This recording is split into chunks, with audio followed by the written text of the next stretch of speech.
People don't want information. That's what ChatGPT hasn't figured out yet. They don't want information. They want results.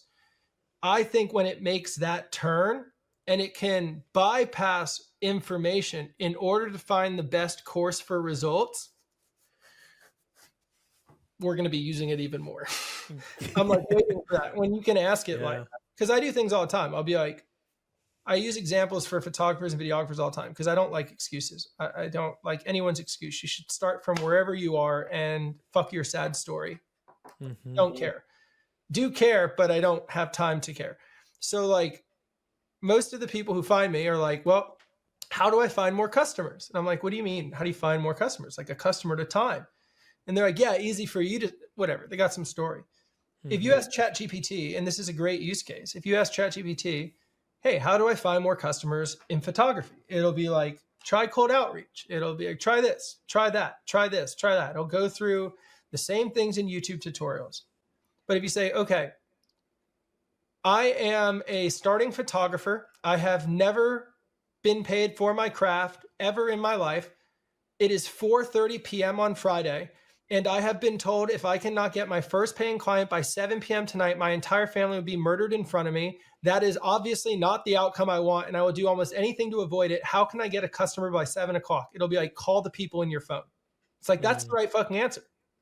That is the right answer. Or one at a time. Just find one person. Stop trying to deal with the problem of how do I get clients.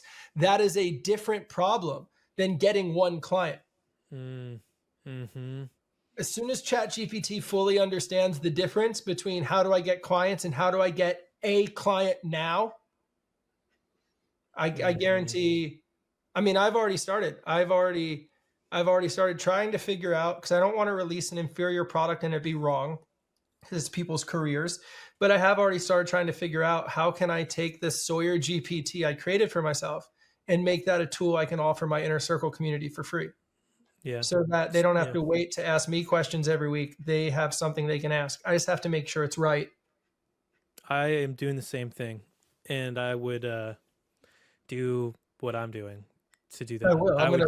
You better tell me. I would use like, I mean, bro, like I would use Lovable, which is the tool I'm using to make the SaaS app. It creates a React app. You can authenticate it right away. Really? You could gate it so people in your community are the only ones to use it. I'm not joking, dude. I made a newsletter app that took me 8 hours, and like to connect OpenAI, it took me like 2 minutes. And it understands the documentation. I was like, wow. I need you to connect OpenAI so that I can record an audio into this app that can then be translated to text, and we could capture that information into the database. We're going to database all this information so that we can make a table out of it, which will later. And it's just like, got you. Got you. We're going to throw it in there. It's like, I would do it there because then you can see how people are using it, which will influence that, because you can't do that with GPT. You got to be able to train it over time. It's got to be able to be reiterated. Yeah, for sure. The custom GPT is so fast and efficient to create and set up to use right away, to get value out of it yourself right away. But it's like, it's not something you can roll out to anybody because you can't understand user behavior at all. So you can't.